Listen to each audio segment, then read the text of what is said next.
Tout commence le jour où Viviane a rendez-vous avec Monsieur Faber.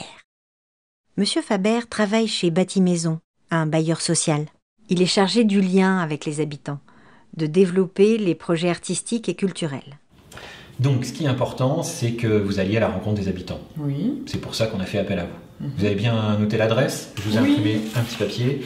Voilà, c'est ce bloc d'immeubles là qui se trouve 8 rue Paul-Laurent et avec la rue du Maroc. D'accord. Voilà, on est au plein milieu du 19e.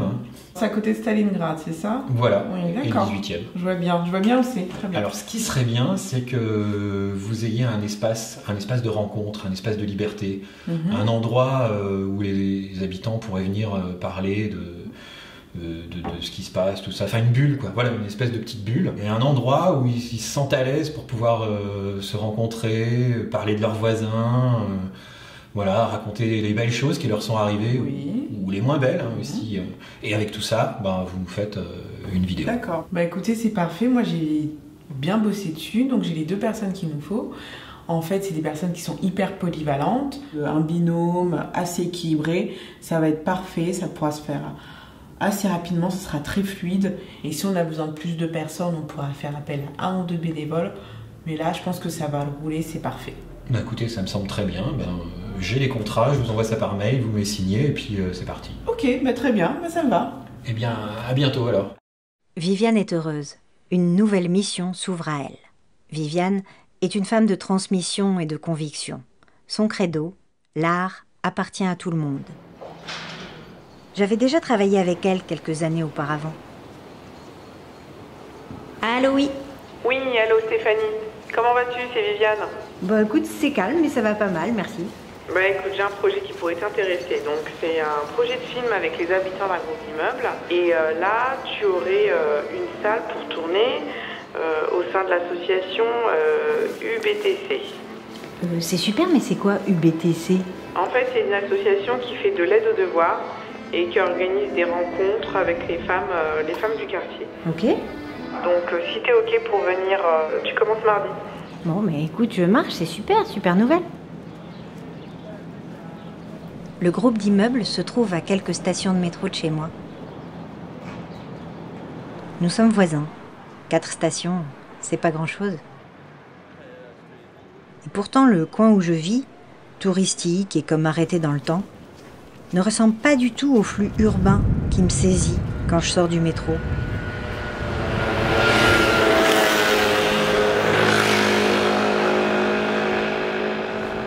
C'est beau et bruyant comme Brooklyn ici.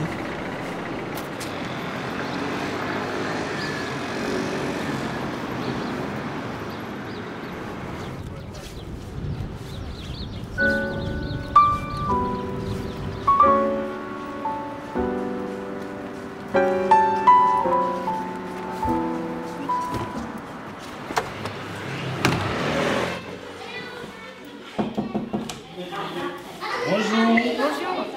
Ça va? Ouais, ça va. Je suis Stéphanie. Et Stéphanie, ah oui, c'est pour le tournage du film. C'est ça. D'accord, moi je m'appelle Mohamedou. Les enfants ils sont en train de finir leur devoir, ils vont pas tarder à sortir.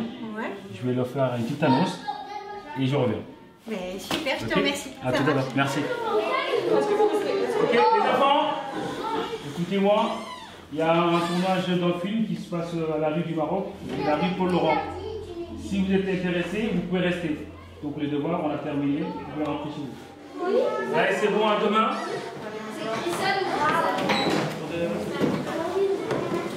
Au revoir.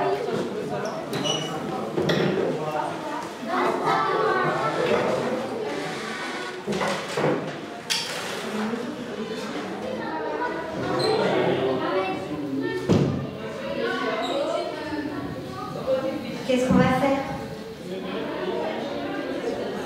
Bon j'y vais, maman m'attend dehors.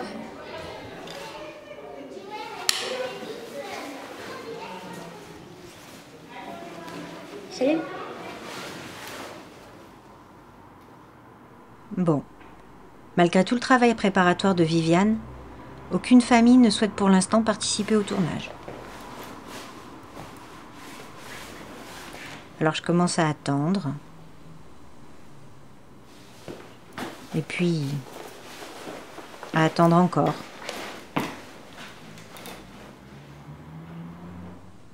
un jour après l'autre. Une semaine après l'autre. Je décide d'aller tenter ma chance au cours d'alphabétisation de l'association. Là, vous avez écrit gros D. Donc, pour avoir le son S, on double le S. Un des S. Voilà. Ça, c'est des règles à comprendre. Au fur et à mesure, quand vous allez écrire et lire, ça va le faire. Bonjour. C'est comme ça les S. Tu ne les as pas bien écrits. C'est tout. Il n'y a que ça qu'elle n'a pas fait. Et il a une zone là, c'est bon. Ah bon, il y avait les S là? Ben oui, 2 S. Deux S. Tu n'as pas écrit 2 S. Il y a 2 S, c'était un RME, hein, parce que moi, mon nez, Pardon, je vous interromps. Est-ce qu'il y a une personne qui voudrait répondre aux questions ou pas trop? Ou oui ou non? Des questions de... Tu ne veux pas répondre aux questions? C'est une question sur tout, sur la vie, sur... Ça n'engage rien.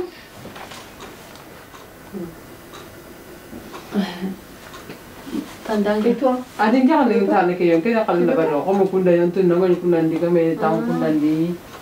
Voilà. C'est anonyme quoi. Donc, et toi, tu voudrais? Non. Pas de problème. Je peux rester encore 5 minutes avec vous? Ah oui? Il faut rester toujours. Hein.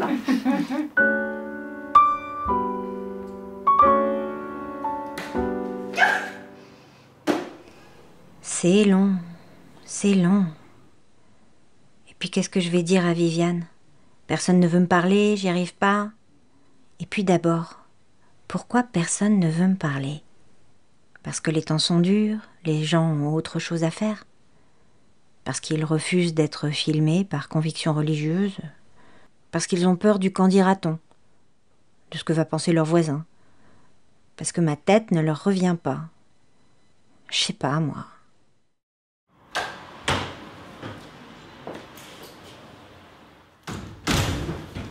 Bonsoir.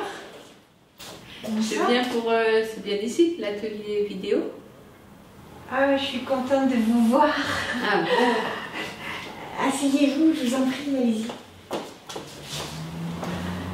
Je suis Stéphanie. Moi, je m'appelle Joël. Enfin voilà, si je vous dis la vérité, vous êtes la première en fait. Il en faut une, hein, c'est bon. J'espère qu'il y en aura d'autres. En fait, moi je m'appelle Françoise. Écoutez, je viens parce que je ne peux pas faire de sport, hein, uniquement pour m'occuper. Alors j'espère que ça va me plaire.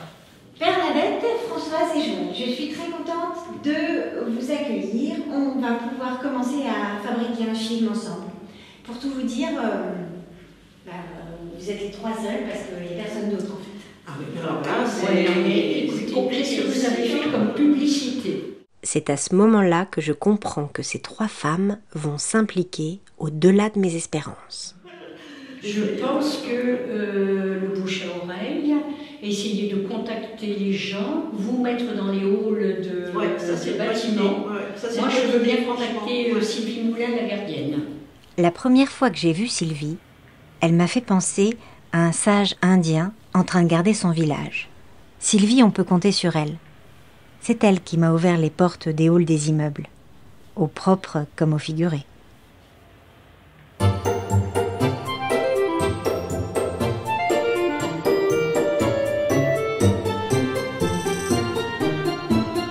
Ça a été immédiat. Le premier participant est arrivé.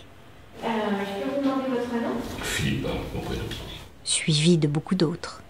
Moi, je m'appelle Lazik Rubens.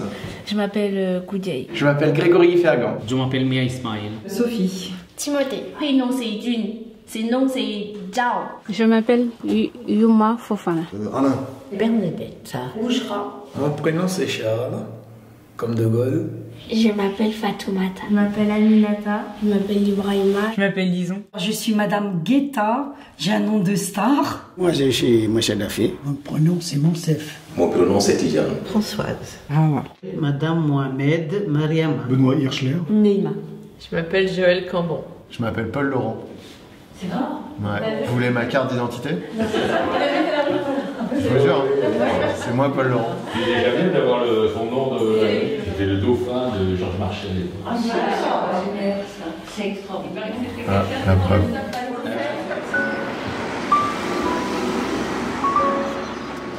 Ce soir-là, les 3 dames me proposent une balade. Elles veulent me faire découvrir leur quartier et surtout m'en parler.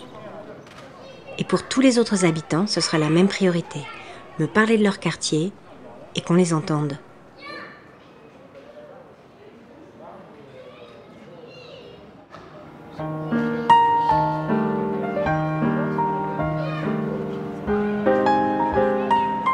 Le quartier est très particulier, vous êtes facilement, si je puis dire, à l'enfer et au paradis en même temps. Ah, c'est un quartier qui est bien. On est bien, on a 3 lignes, le 2, le 7. Ce quartier, il est beau quand même. Les immeubles, leur architecture. Vous avez les buts de Chaumont, qui est un parc 27 hectares magnifique. Vous avez le canal, dès qu'il fait beau, c'est superbe. Je parle beaucoup du canal de l'Ourcq parce que pour moi, c'est vraiment un endroit central. C'était une friche industrielle, quoi. Et jamais j'aurais pu imaginer, il y a encore une trentaine d'années, qu'on allait devoir dépenser, je sais pas, quasiment 10 € pour une pinte de bière. C'est la Villette, vous avez le 104, ce musée qui est passionnant aussi. On a des cinémas, on a des restaurants. On a des magasins, on a un casino, on a Franprix. T'es pas loin du canal, t'es pas loin du ciné, les 2 salles de sport sont pas loin. Moi qui vais faire du sport au Jardin et Hall, vous savez, je suis content, il y a un petit parcours de street workout. J'ai envie d'amener les enfants, mais voilà, c'est compliqué parce qu'ils sont terrorisés parfois de voir certaines violences. Les gens qui traînent ici, c'est pas vraiment des gens. Et il y a trop de gens qui boivent de l'alcool, qui viennent devant la porte, qui s'amusent à faire tatati tatata. Parce qu'il y a ma copine qui est venue me chercher. Et on est parti. Parce que d'habitude, je prends le temps de fermer les portes parce que la dernière fois, il y avait un fou qui allait rentrer. Donc je prends le temps de fermer les portes et puis de partir. Et d'abord, j'avais fermé cette porte, après j'ai ouvert l'autre. Et le temps que je ferme la porte, le monsieur voulait attraper notre main pour rentrer dans l'immeuble. Mais après, il n'a pas réussi à rentrer parce que cette porte, elle était fermée. On était dans un taxiphone avec ma sœur et les enfants. Il y avait une personne, elle pensait que les enfants étaient des pigeons et qui voulait s'en prendre à elle. Donc j'ai cru à un moment donné qu'elle allait prendre quelque chose pour taper sur la dame et sur les enfants. On voit des gens qui sont plus des êtres humains, on a l'impression quand on les voit, ils ont plus d'âme. La première fois que vous prenez du crack, vous pouvez plus ressortir comme ça. C'est quand on apprend, on devient comme un zombie. Vous voyez les zombies qui parlent dans Walking Dead? C'est la même. Ils marchent comme ça à la recherche d'argent. Le matin, je les vois, ils sortent comme des zombies, on les appelle les zombies. Et voilà, il n'y a personne qui fait quoi que ce soit. C'est vrai qu'il y a les cartes de CRS qui sont là, mais ils font rien. Ils sont là, ils se promènent maintenant. En fait, le truc, les choses qui ont changé, c'est qu'avant, ils se cachaient pour fumer. Avant, vous ne le voyez pas de cette manière-là. Je veux dire, c'était pas flagrant. On les voit se balader avec leur pipe à la main. C'est hallucinant. C'est un truc de fou. Et ça touche toutes les générations, en fait. Tu vois des gens de 20 ans, des gens de 50 ans. Il y a tout le monde qui est... voilà. Vous croisez certaines personnes qui avaient une vie sociale, un travail, un habitat, etc. Vous croisez ces mêmes personnes qui sont tombées dans le crack. Il y a ça aussi. C'est pas que les mêmes personnes, entre parenthèses, qui tombent dedans, quoi. De plus en plus de gens qui avaient une vraie vie, ou qui ont encore une vraie vie, hein, mais qui ne savent pas ce que ça va impliquer plus tard. Ça va trop vite.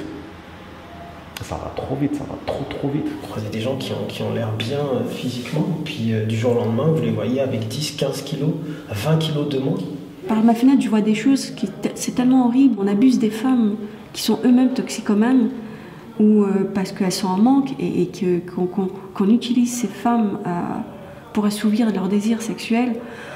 Je me dis, mon Dieu, mais c'est pas possible, qu'on peut pas vivre ça, on peut pas voir ça. Ce qui m'inquiète, c'est plutôt pour ma fille, où je la vois voir toute la misère du monde.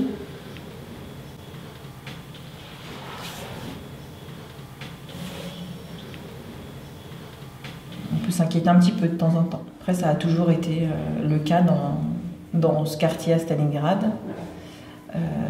puisque depuis que je suis toute petite, on en entend parler. À chaque fois qu'on faisait une sortie scolaire, on prenait jamais le métro à Stalingrad parce qu'il y avait des seringues dans les caniveaux, etc. J'aime pas trop le crack, enfin les gens, mais j'aime bien parce qu'on peut siffler et taper dans des casseroles, mais pour qu'ils partent ou pour qu'on les aide. Je me dis, mais qu'est-ce qu'ils font dehors? Qu'est-ce qu'ils font dehors? Parfois, on tombe sur des cas de psychiatre, comment on appelle ça, des malades mentales, quoi. Un malade mental, quoi. Oui, ils sont malades, mais bon, comment tu les aides? Ils sont indépendants déjà. Est-ce qu'ils veulent se faire aider? Non. C'est ça le problème. C'est qu'ils veulent pas. Tu sais qu'il y a d'autres personnes, moi je parle avec eux, parce que des fois ça m'amène de les retrouver dans mes escaliers et les casser. Ils viennent de loin, ils viennent du nord, il y a d'autres qui viennent de Nice, il y a d'autres qui viennent de Strasbourg. C'est pas forcément des gens qui viennent de Paris, il y a d'autres qui viennent de Belgique. Voilà, parce que Stalingrad c'est une grosse réputation. Donc ils viennent de Belgique, ils viennent de ça, ils viennent de là pour prendre du crack. Mais là, en ce moment, on n'a pas de solution. Qu'est-ce qu'on fait? Il n'y a pas de solution. C'est pas un problème qui se règle, c'est un problème qui se déplace. Oui, c'est ça. Voilà. Donc avant, il y a 4-5 ans, c'était plus dans le quartier de la Goutte d'Or, un peu plus haut. Ils ont fait le ménage, ils sont partis à la place Stalingrad. Ils étaient à Porte-de-la-Chapelle, le rôle des appels. Mais il faut se plaindre à qui? À M. Dagnon ou à qui? À un préfet? À qui faut-il se plaindre de ce problème? J'ai une connaissance qui est proche du maire du 19e et de Madame Hidalgo et qui m'a dit qu'il travaillait énormément sur non pas le fait de les virer, mais plus d'essayer de les insérer et de les reloger. Je pense qu'on laisse faire. Alors, je pense qu'il doit y avoir enfin, je sais pas. J'ai du mal à comprendre. On va pas chercher vraiment le problème, le vrai sujet. Ce sont les gens, quoi. Les gens. Il y a eu la vague de migrants. Ça, c'est une chose. Après, il y a eu le mélange avec les toxicomanes. Des migrants qui sont devenus toxicomanes. Enfin, voilà. Des gens qui, pour nous, sont laissés à la dérive, à l'abandon. Dans ce quartier, il y a les gens du dedans et ceux du dehors. Essentiellement les drogués, les zombies, les toxicos, eux, ceux qu'on craint, qu'on plaint, dont il faut se protéger. C'est compliqué.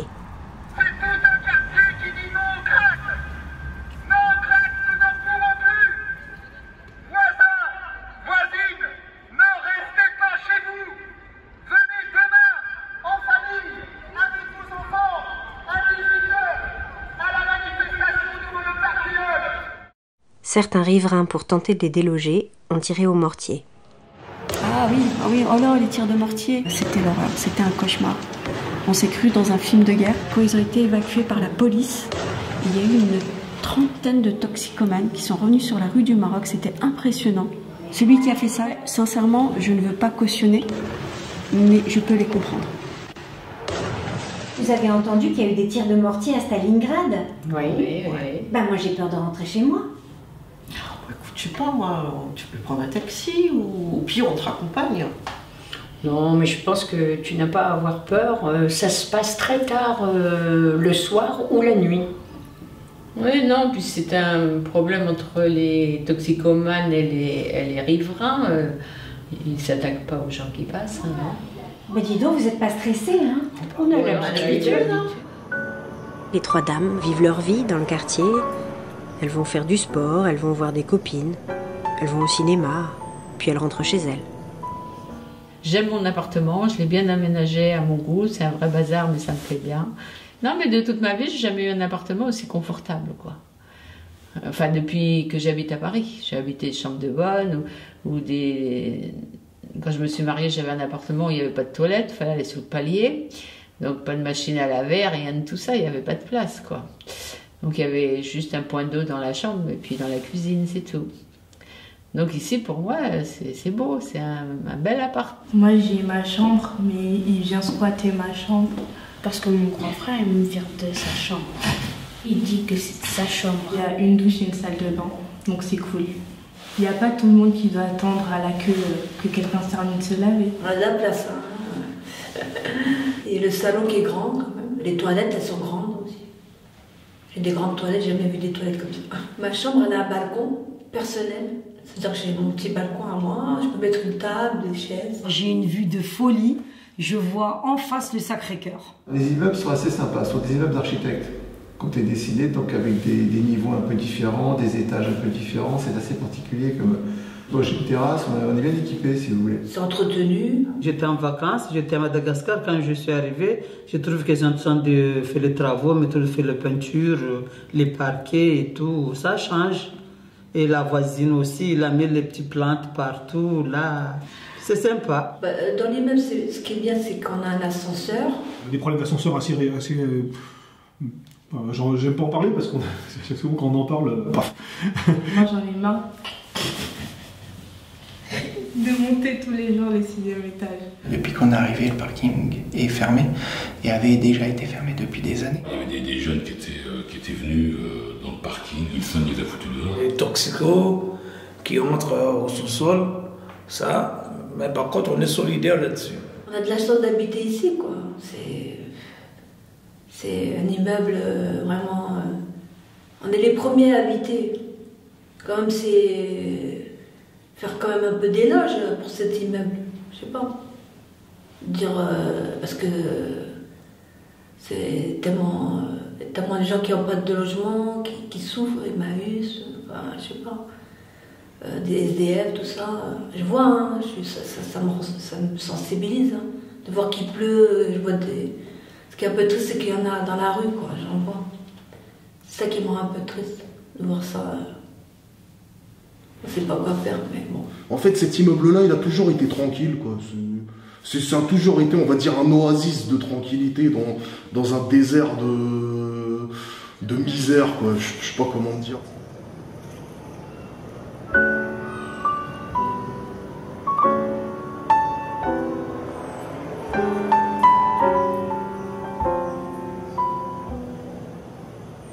C'est pas évident la relation entre voisins, j'aime bien, mais c'est assez superficiel, enfin pour moi, puis j'approfondis pas trop non plus. J'ai jamais établi des liens très, très profonds d'amitié, mais bon, j'apprécie tout le monde ici en fait.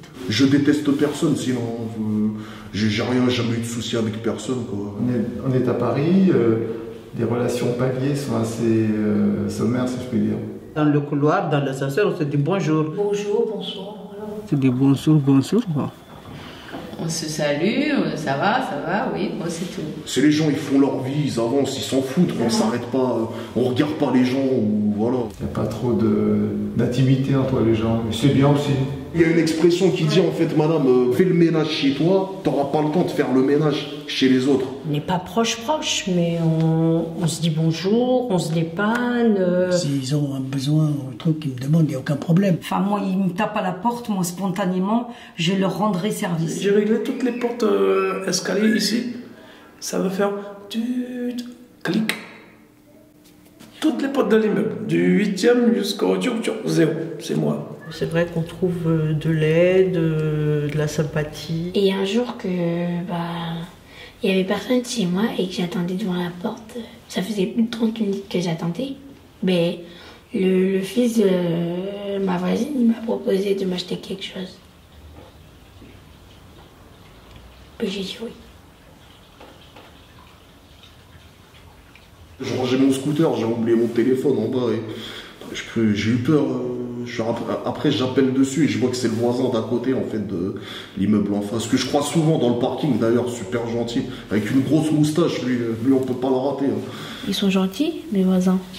Il y a Madame Lachtab que j'aime beaucoup. Caroline. Et chez la dame aussi du 4e, Madame Lévy. Madame qui habite rue Paul-Laurent de l'autre côté. Madame Hassania. Ma voisine là. Il y a Ahmed qui habite au 3e. Puis il y a une autre qui est au 2e étage. J'ai la voisine derrière vous, c'est pareil. Laurette qui vit juste en face de chez moi. Ma voisine Caroline. Ma copine Lola. Au début, elle était au 6e avec nous. Et chez eux, on dirait que c'était la fête tous les jours. J'ai une amie au 3e qui est... Elle est assez sauvage, donc on la voit pas trop. Elle travaille, enfin en ce moment elle est arrêtée. Elle a élevé d'abord 2 grandes filles, après elle a eu 2 autres enfants. J'ai vu grandir tout ce monde-là avec tous les problèmes qu'ils ont eus. Je la trouve extrêmement courageuse. Je trouve que c'est une personne de valeur parce que je trouve qu'elle a vécu des choses toute seule, elle a du caractère et heureusement. L'autre fois qu'on a fait un petit pot à la maison, là, je vais descendre, j'ai des copines en bas. Oh ben non, tu sais bien, voilà, non. Ça va, hein, les voisins, ils sont aimables. Moi, j'ai dit la vérité, je ne le cache pas. Hein. C'est quand je vois quelque chose à l'intérieur, surtout de l'immeuble, j'ouvre ma gueule, je dis, voilà, il ne faut pas faire ça, il ne faut pas faire. Même s'ils font du bruit, je dis rien. Mais il y a des travaux, je ne sais pas d'où ils sortent. Quand je dors... Je sais pas, je dois avoir 2 coussins. Hop là. Ils sont vraiment bizarres. Le matin, il y a une dame qui crie. Et de l'autre côté, le soir, il y a un monsieur qui tape sur quelque chose. Quand on dit bonjour, ils nous mettent des vents. Ils ne répondent pas. Ils sont vraiment bizarres. C'est une fois avec une voisine où moi j'estimais que les femmes voilées avaient autant de droits que nous. Ben pour elle, toutes les femmes voilées en fait n'avaient pas le droit d'accompagner.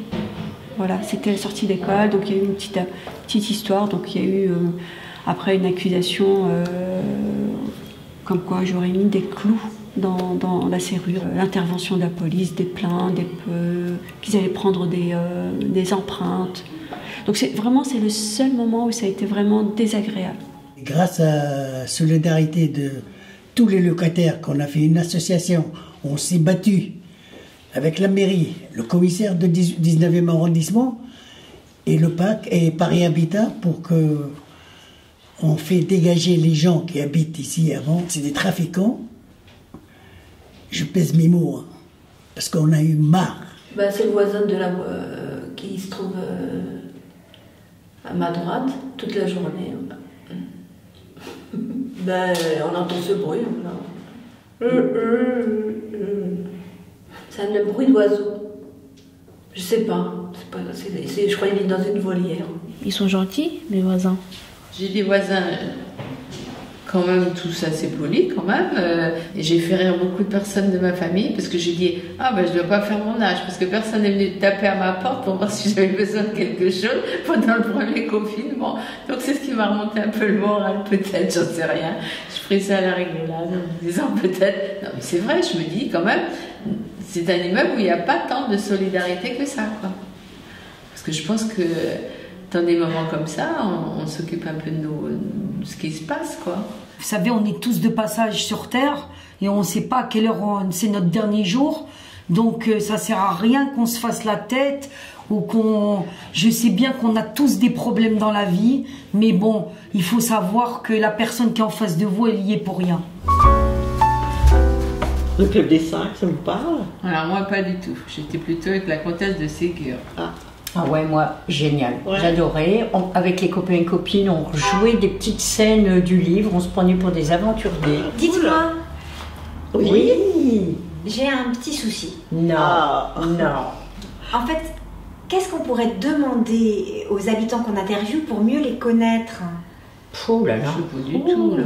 Pas d'idée. Oh là, écoute, je sais pas du tout. Ah ouais, non. Ouais, tu te souviens? Ah ouais, Dagobert, Annie, le petit lapin. J'ai une idée. On pourrait leur demander de nous raconter un souvenir d'enfance.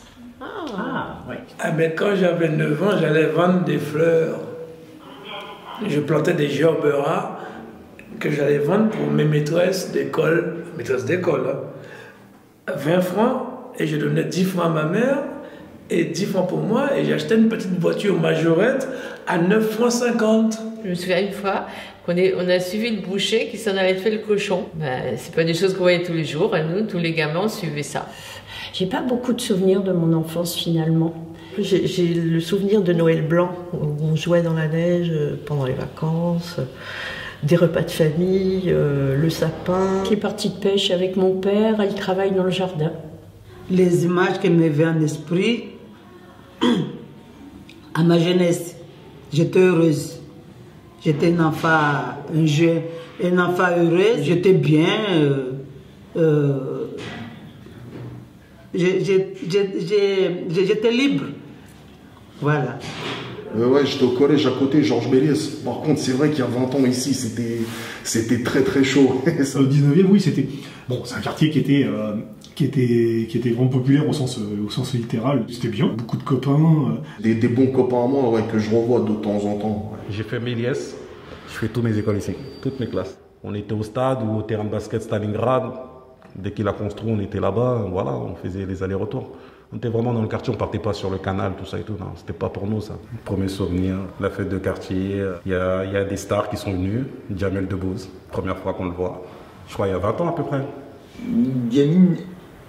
Là où j'ai habité, à Saint-Denis, il y avait des caves. Donc j'ai tout le temps connu des réunions dans les caves, notamment des réunions du Parti communiste.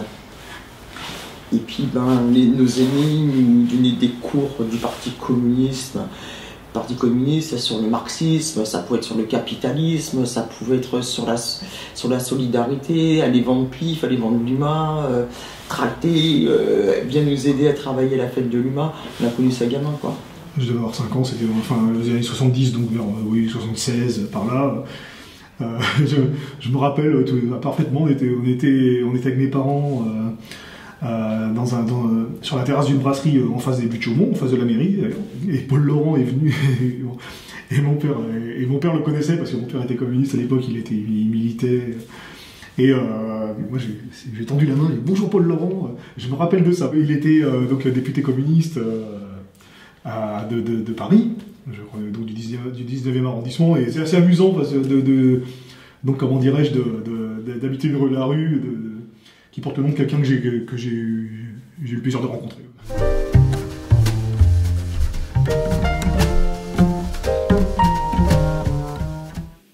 On a un problème.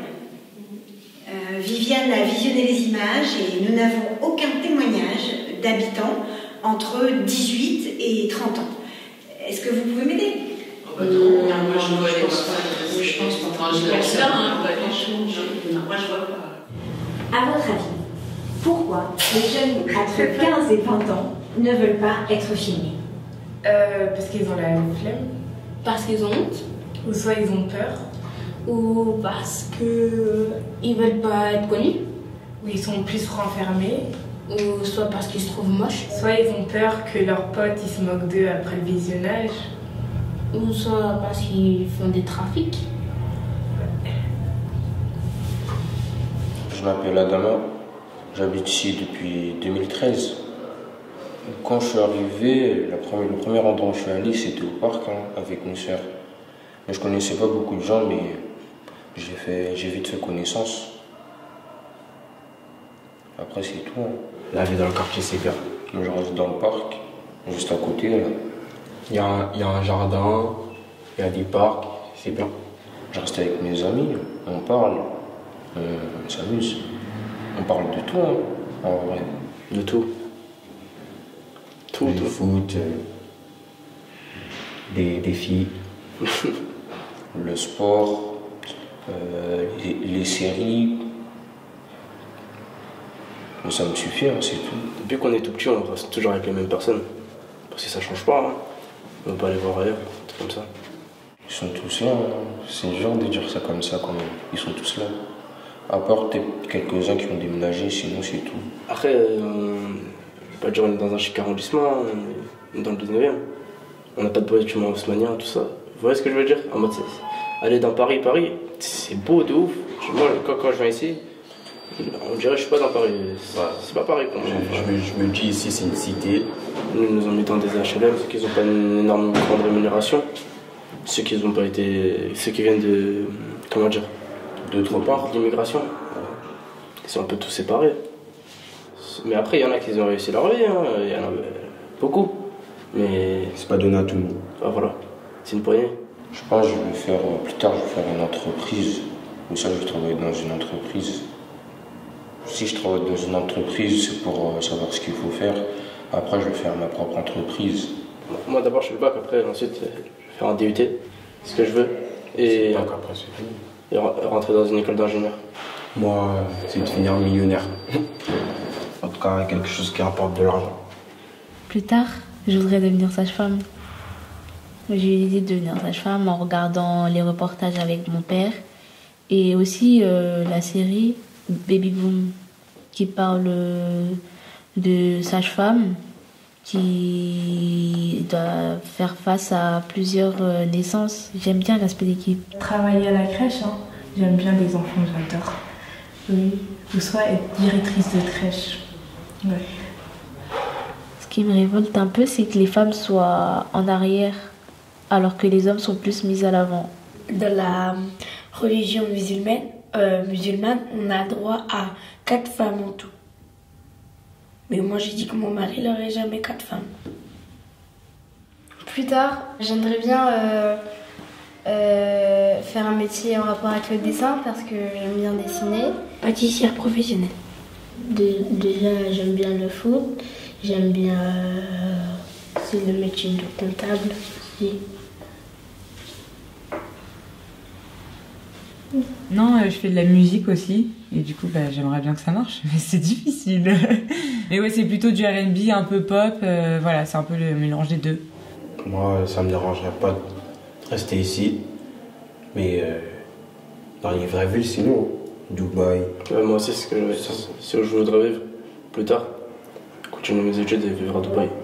Ou même soit au Canada, soit à Dubaï. Plus tard, quand je serai sage-femme, j'aimerais vivre sur Paris. Dans un quartier chic de Paris, je sais pas, dans le 16e arrondissement.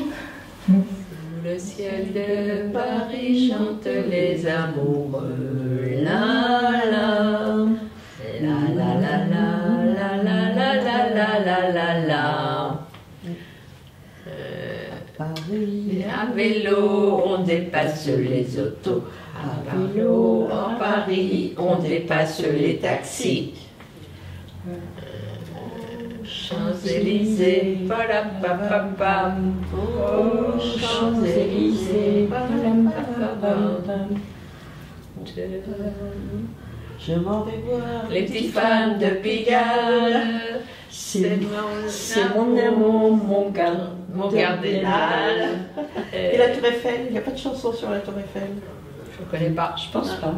Je viens de Charente, c'est ce qu'on appelle le balcon du Sud-Ouest. Je suis née à Casablanca. À l'hôpital Robert Debré. Je suis de la Guadeloupe. Je viens de Gap. Moi, je suis née au Maroc. En Chine. Oui, Tangchun. Je suis née au Comores. À Sénégal. Je suis venue ici parce que ma mère, elle habitait ici. Je n'étais jamais venue en France.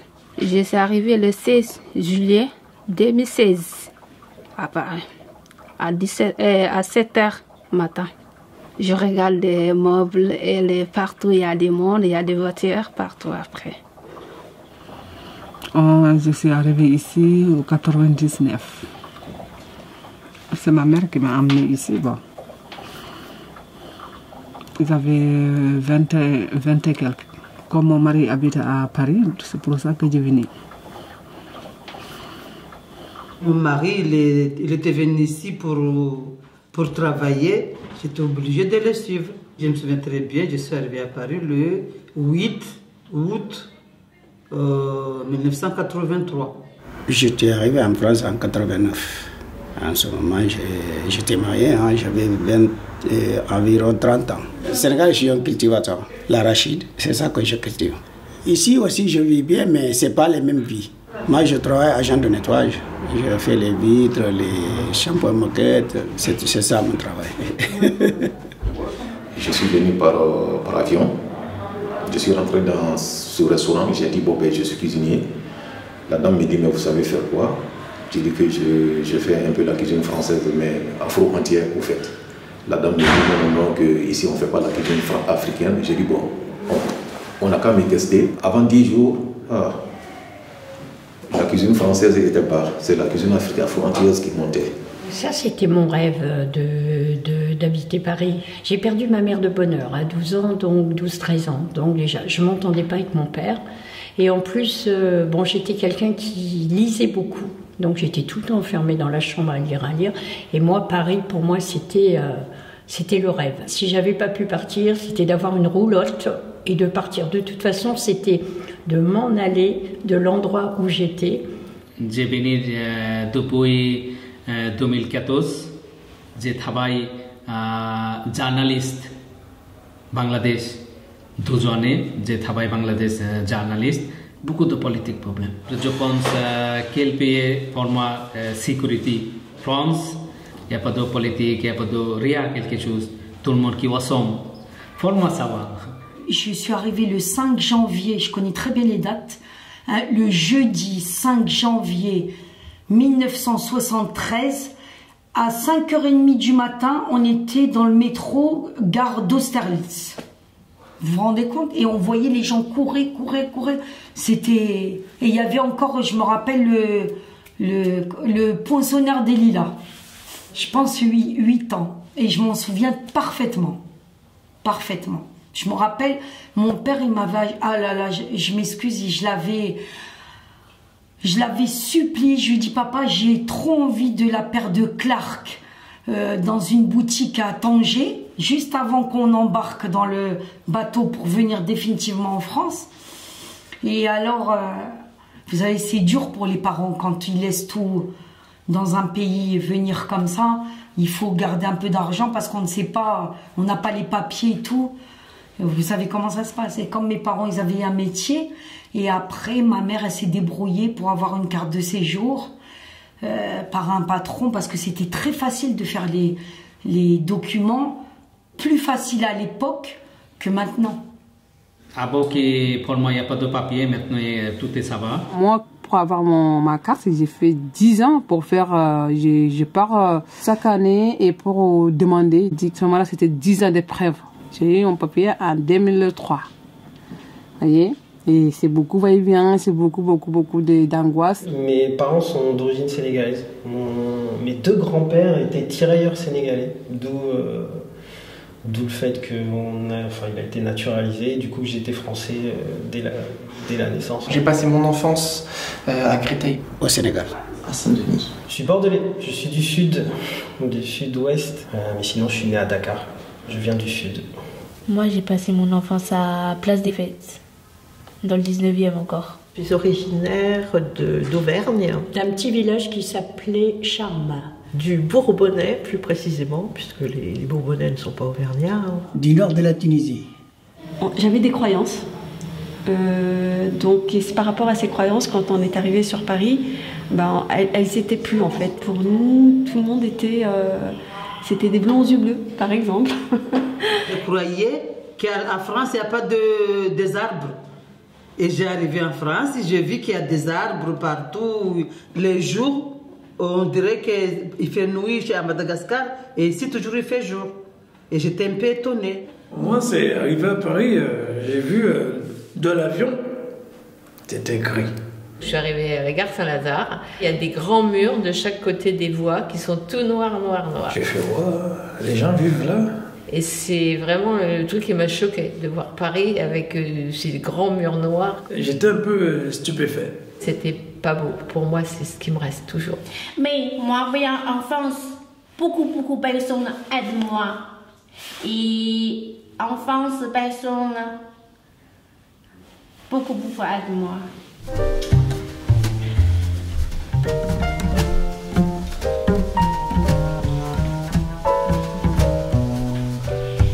Je viens d'avoir Viviane au téléphone, il y a encore un problème.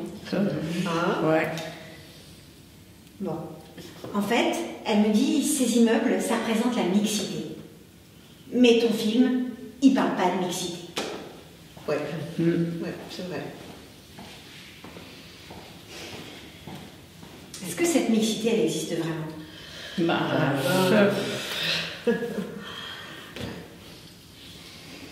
Moi, j'ai l'impression que les gens qui viennent d'endroits différents ou d'origines différentes ne se mélangent pas beaucoup. Est-ce que je me trompe ou pas? En fait, dans le bâtiment, on ne se mélange pas, parce que ça sert à rien. Mais à l'école, on se mélange en fait. Il y a les Arabes, les Blancs, les Africains, on se mélange tous. Ouais. Oui. Peut-être qu'ils veulent pas de problème. Ou peut-être qu'ils veulent rester comme ils le sont dans leur maison, pas changer leurs habitudes. Mais pendant le Ramadan, pas que pendant le Ramadan, mais par exemple on la politesse, on dit bonjour et tout. Et pendant le Ramadan, entre Arabes et Noirs, des fois ils nous ramènent des dates, des trucs, et nous aussi on ramène des trucs. Voilà. On avait un petit peu peur puisqu'on était les seuls voisins juifs en arrivant dans cet immeuble. Donc les signes comme le boîtier que vous voyez à l'extérieur auraient pu poser problème, mais il n'y a eu aucun souci. On va se respecter aussi bien avec nos traditions que avec notre façon d'être, avec nos signes, nos contraintes alimentaires. Je sais que ça soit halal. C'est juste on ne mange pas du jambon. On peut manger du jambon d'Inde, mais pas du jambon. Des fois, je porte le voile, je porte le foulard aussi. Mais après, pour aller à l'école, vu qu'on ne peut pas, c'est une école laïque, j'enlève. Et pour sortir dehors, des fois aussi, j'enlève. C'est fou. J'aime bien me mettre parce que c'est joli, mais après... Par exemple, j'ai la combinaison, j'ai tout, mais je porte pas souvent pour aller dehors. Par exemple, je porte pour... Si je mets... En fait, je mets le haut, mais pas le bas. Parce que sinon, ça fait trop. C'est parce que, en tout cas, pour moi et pour ma famille, en fait, il faut cacher le corps, son corps, tout son corps, en fait, quand... Pas tout son corps, mais il faut pas dévoiler tout ton corps dans la religion. Je sais pas. Genre, c'est dans le Coran, il y a écrit, tu dois porter... Genre, tu dois pas dévoiler ton corps entier dehors, c'est pas bien. Parce que, pour moi, peut-être, enfin... Le voile, c'est pour montrer que t'es vraiment de religion musulmane. Mais moi, je veux pas vraiment le montrer. Si les gens, s'ils veulent savoir, ils vont savoir. S'ils veulent pas le savoir, ils ne seront pas. Parce que dans tous les cas, moi, je veux un mari musulman, je vais pas... Ça, c'est sûr et certain. S'il n'est pas musulman, il va se convertir, comment on dit, à la musulmanie, je sais pas. Mais voilà, il va se convertir. Et ma mère aussi a dit ça, et moi, je suis d'accord. Hein. Enfin, j'aime pas blesser le cœur des garçons, mais... Je peux pas, quoi. C'est pas de ma faute. Même si moi je l'aimerais, c'est pas de ma faute. À part s'il se consacre à la religion, là ça se ferait. Mais s'il se consacre pas, ça marchera. J'ai mon épouse qui est française qui est italo-française, yeux verts, châtain clair avec des taches de rousseur, qui n'est pas musulmane. Et on a 3 enfants, bientôt 4. Je crois en Dieu. Je pense que c'est quelque chose de personnel parce qu'on entend beaucoup parler ces derniers temps. Mais ouais, je suis musulman de naissance et de conviction. Alléluia. Moi, j'ai été élevé dans la religion catholique et ça a toujours été un truc très fort. Je crois en quelque chose. Dieu peut-être, des fois je l'appelle, mais bon, il répond pas. J'y crois parce que dans ma prière, je vois que, je sais pas, mais Dieu me donne ce que je veux. Voilà. Je suis de confession musulmane. C'est une religion de paix et de tolérance et de valeurs. Dans notre religion juive, dans notre culte juif, on fait d'abord passer le savoir-être, le savoir-vivre avant la tradition et le culte. Non, j'ai pas de religion. J'étais élevé chez les curés, mais j'ai aucune religion. Donc non, là-dessus... Au nom de la religion, on fait tellement de choses.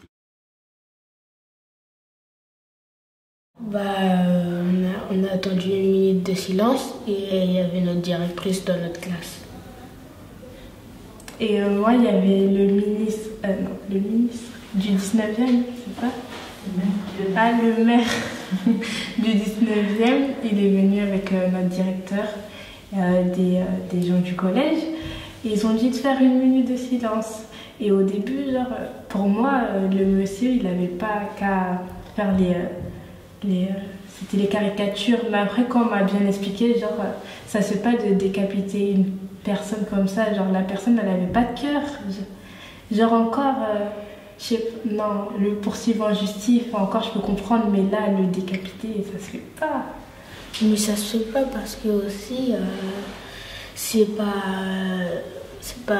trop gentil, c'est pas du tout gentil de faire ça en fait. Ce qui peut me révolter, c'est ceux qui se disent musulmans, qui se disent musulmans, qui ne peuvent pas utiliser cette étiquette-là, puisque l'islam n'est pas du tout l'image qui est transmise à travers certaines personnes qui se disent musulmans. L'islam, c'est beaucoup de choses, mais c'est surtout de la tolérance. Bon, moi, j'ai été élevée dans la religion catholique, baptisée, catéchisme et tout. D'abord, mes parents étaient extrêmement laïcs. Et la religion ne rentrait pas à la maison, ni l'une ni l'autre. Oui, on mangeait du porc à la maison. Oui, on fumait la cigarette à la maison. Mon père était très ouvert.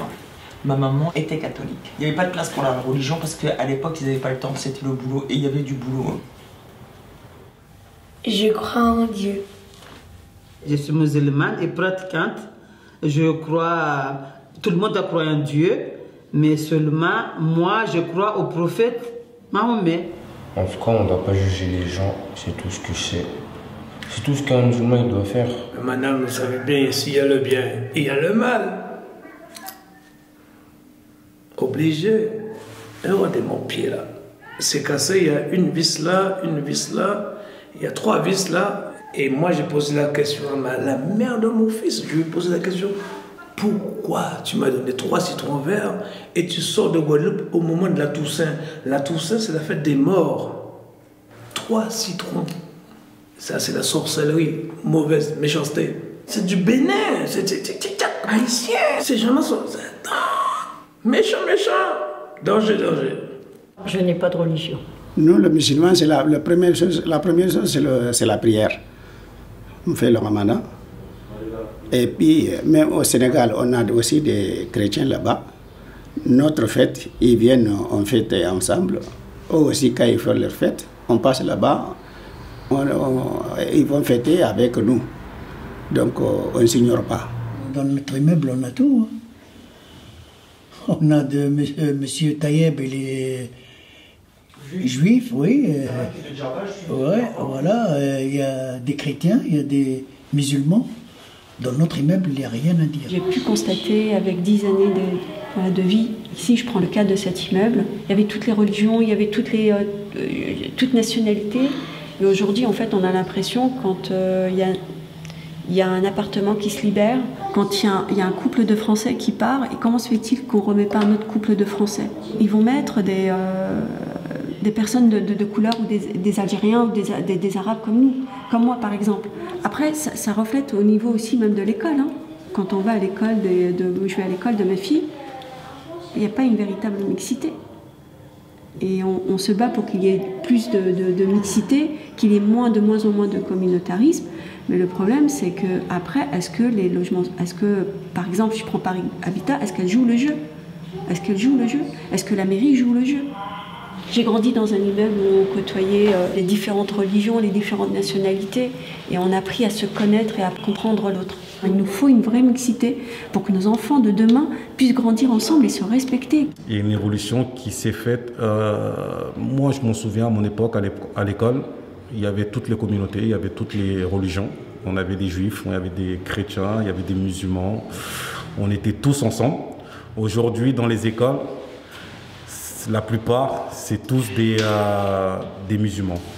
Il y a très peu de chrétiens, il n'y a plus de juifs. Et aujourd'hui, en fait, c'est ça, en fait. Je pense que les jeunes ne savent pas vraiment à quoi consistent certaines religions. Et puis voilà, quoi. Donc, il n'y a pas je ne sais pas comment expliquer, hein, ce vivre ensemble. Il y a moins d'associations, il y a moins d'événements, chacun dans son coin. Aux Orgues de Flandre, c'était rempli de toutes les communautés, toutes les religions. Maintenant, aujourd'hui, on a l'impression qu'on est entre nous, qu'il y a très peu de mixité. Très peu des gens français pure source qui sont là. Voilà, donc on a l'impression qu'on est entre nous, quoi. C'est malheureux à dire, mais bon, c'est les choses. La France nous a apporté beaucoup de choses, pas seulement à moi, à mes enfants, mais aussi à mes parents, à mes arrière-parents, à mes grands-parents, mes arrière-grands-parents. Ma mère est originaire de Tunisie et est arrivée à l'âge de 6-7 ans. Et mon père du Maroc, qui se sont fait naturaliser. Ça s'est très bien passé, ils ont fait leurs études ici. Si on travaille, on est tous dans un environnement où on partage le respect, je vois aucun problème à finir mes jours ici en France. Voilà, le respect des autres. Le respect de soi, le respect des autres. Du respect. Respecter les gens. Le respect de l'autre. Le respect de la famille. Respecter l'autre et se respecter. Le respect le respect des gens, quoi.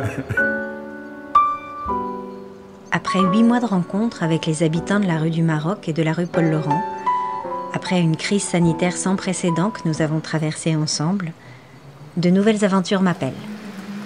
J'emporte désormais avec moi cette part des réalités du Paris d'aujourd'hui. Un gamin de Paris, c'est tout un poème, dans aucun pays il n'y a le même, car c'est un petit gars dégourdi que l'on aime. Il est 5 heures. Paris s'éveille, il est 5 heures, je n'ai